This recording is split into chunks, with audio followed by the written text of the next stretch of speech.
এটা কোন দিকে থাকবে, নিচের দিকে থাকবে নাকি টাঙ্কি যেদিকে আছে ওদিকে থাকবে? অনেক মেকানিক থেকে কনফার্ম হয়েছে, অনেক ইঞ্জিনিয়ার থেকে কনফার্ম হয়েছে, এবং এটার ইনস্ট্রাকশন যেটা সেটা হচ্ছে ইনপুটটা এখানে দিব, আউটপুটটা এদিকে দিব। এখানে একটা ম্যাগনেট আছে, আপনারা দেখতে পাচ্ছেন কিনা, এই যে একটা ম্যাগনেট, এখানে প্রবেশ করাবো, খুব সহজে প্রবেশ হয়ে গেল।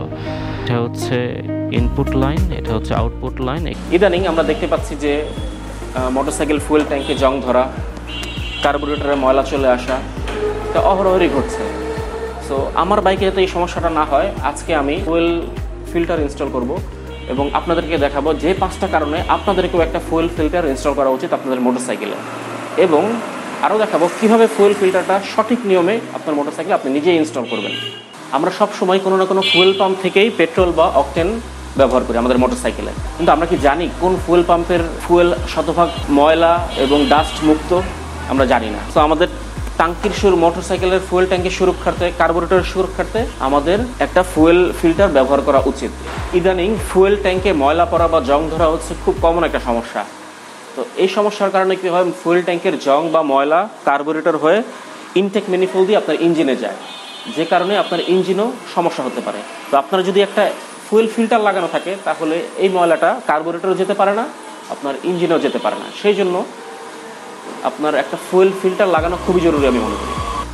আরও একটি সমস্যা যেটা নিয়ে আমরা অনেকে আলোচনা করি না, বা যারা এটার ভুক্তভোগী শুধু তারাই জানে, কার্বোরেটর। অনেকে আমরা যেমন জিক্সার বাইকে একটা সমস্যা যে কার্বোরেটর প্রচুর ময়লা জমে, তেল ওভারফ্লো হয়, যে ময়লাটা আপনার ইনটেক ম্যানিফোল্ড দিয়ে ইঞ্জিনের ভিতরে প্রবেশ করে।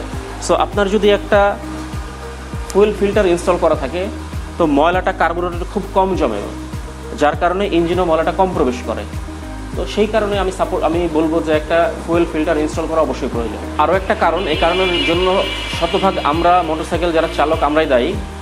আমরা ফুয়েল যখন ব্যবহার করি তখন খোলা ফুয়েল নেই, ভালো পেট্রোল পাম্প থেকে আমরা ফুয়েল নেই না, আমরা রাস্তা থেকে ফুয়েল নেই। যেসব ফুয়েলে অনেক ময়লা থাকে, অনেক ধুলাবালি থাকে, অনেক সময় আমরা ছাঁকনি ব্যবহার করি, ছাঁকনি ব্যবহার করি না, কিন্তু ছাঁকনি ব্যবহার করলেও কিছুটা ময়লা ফুয়েলের সাথে ট্যাঙ্কে প্রবেশ করে, কার্বোরেটর যায়, ইনটেক ম্যানিফোল্ড হয়ে আপনার ইঞ্জিনে যাবে। তো সেই জন্য আপনার যদি একটা ফুয়েল ফিল্টার ইনস্টল করা থাকে, তাহলে ময়লাটা ফুয়েল ফিল্টারেই থাকবে, না কার্বোরেটরে যাবে, ইঞ্জিনেও প্রবেশ করবে না।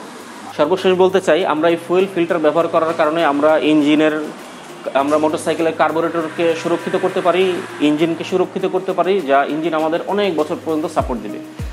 আগে আমরা দেখতাম একটা engine 1 lakh kilo 2 lakh kilo পর্যন্ত চলতো, কিন্তু এখন দেখতে পাই 20-30 হাজার কিলোতে ইঞ্জিনে হাত দেওয়ার প্রয়োজন হয়, ইঞ্জিনের রিং পিস্টনের কাজ চলে আসে। তো সেই জন্য আমরা একটা ফুয়েল ফিল্টার ব্যবহার করব, এবং ফুয়েল ফিল্টার ব্যবহার করে মোটরসাইকেলের ইঞ্জিন এবং কার্বোরেটরের রক্ষায় সহযোগিতা করব। জি, এখন এই যে ফুয়েল ফিল্টার এখন আমি আনবক্স করে নিই, আর এটা হচ্ছে ফুয়েল পাইপ। এটা হচ্ছে ভালো মানের একটা ফুয়েল ফিল্টার। আমি যদি আপনাদেরকে একটু দেখাই, এই যে ফুয়েল ফিল্টার। আচ্ছা, এই ফুয়েল ফিল্টারটা আমাকে বলা হয়েছে ভালো মানের, কিন্তু আমি এটা কখনো ব্যবহার করি নাই। বাট আমি অনেক ভেরিফাই করে, কয়েকটা দোকান চেক করে, তাদের সাথে কথা বলে তারপরে জিনিসটা আনছি। আপনাদেরকে একটু দেখাই, এখানে একটা ম্যাগনেট আছে, আপনারা দেখতে পাচ্ছেন কিনা, এই যে একটা ম্যাগনেট, এখানে একটা এই যে তীর চিহ্নের পিছনে একটা ম্যাগনেট আছে। সো ফুয়েলটা মোটর সাইকেলের ফুয়েল ট্যাঙ্ক থেকে এইখান থেকে ফুয়েল ট্যাঙ্ক থেকে আসবে, এখানে ফিল্টার হয়ে এখানে জমা হবে। যদি জমা হওয়ার পরও যদি কোনো ম্যাগনেট থাকে, যদি কোনো ডাস্ট থাকে বা জং থাকে, ওটা ওই ম্যাগনেটে লেগে থাকবে। তারপর এখান থেকে পাইপ দিয়ে বের হয়ে, এটা হচ্ছে ইনপুট লাইন, এটা হচ্ছে আউটপুট লাইন, এখান থেকে আপনার কার্বোরেটরে প্রবেশ করবে, তারপর ফুয়েলটা কার্বোরেটরে যাবে। ঠিক আছে? আর এই হচ্ছে আপনার ফুয়েল পাইপ। আমি এটা আপনাদের সামনে আনবক্স করব।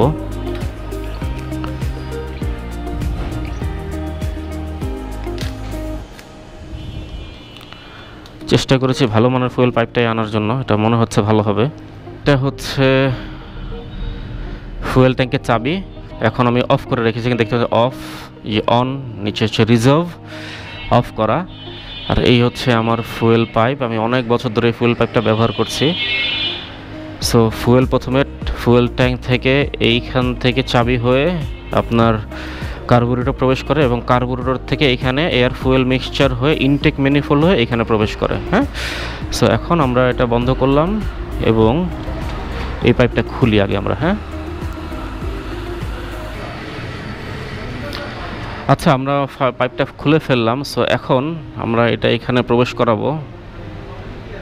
খুব সহজেই প্রবেশ হয়ে গেল।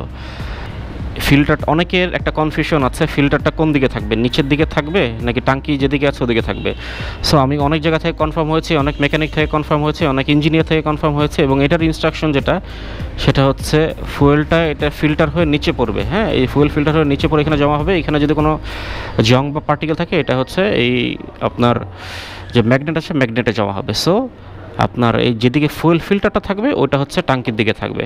এখন আমি পাইপটা কাটবো। হ্যাঁ, পাইপটা কেটে পাইপের এটার ইনপুটটা এখানে দিব, আউটপুটটা এদিকে দিব। হ্যাঁ, আর পাইপটা আমি এমনভাবে কাটবো, একটু বড় এই উপরের দিকটা এমনভাবে কাটবো যাতে পরবর্তীতে আমি যদি এটা খুলি যাতে ডাইরেক্ট আমি এটা লাগাতে পারি। হ্যাঁ,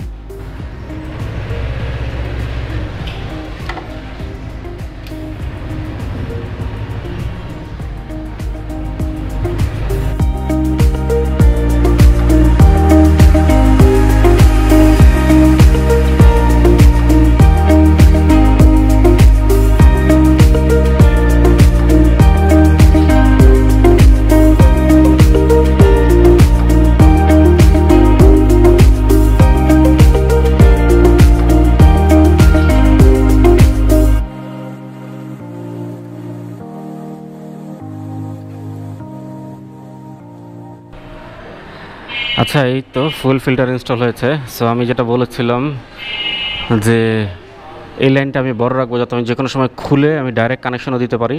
আর এই ফুল ফিল্টার লাইন তো আছেই, রাখলেই হবে। ঠিক আছে, সো আজকের ভিডিওটা এই পর্যন্তই। সো আমি আপনাদেরকে ফিডব্যাক জানাবো যে কিছুদিন চলার পরে এখানে কতটুকু ময়লা আসে বা আসে না, এবং আপনারা চাইলে আপনারাও এটা ইনস্টল করতে পারেন। অ্যাটলিস্ট বাইকে যে আপনার জং পরে, মরিচা পরে, টাঙ্কির জং, কার্বোরেটর ময়লা, এগুলো থেকে আর কি অ্যাটলিস্ট ইঞ্জিনটাকে সেভ করা যেতে যায়। ঠিক আছে, ধন্যবাদ। আসসালামু আলাইকুম।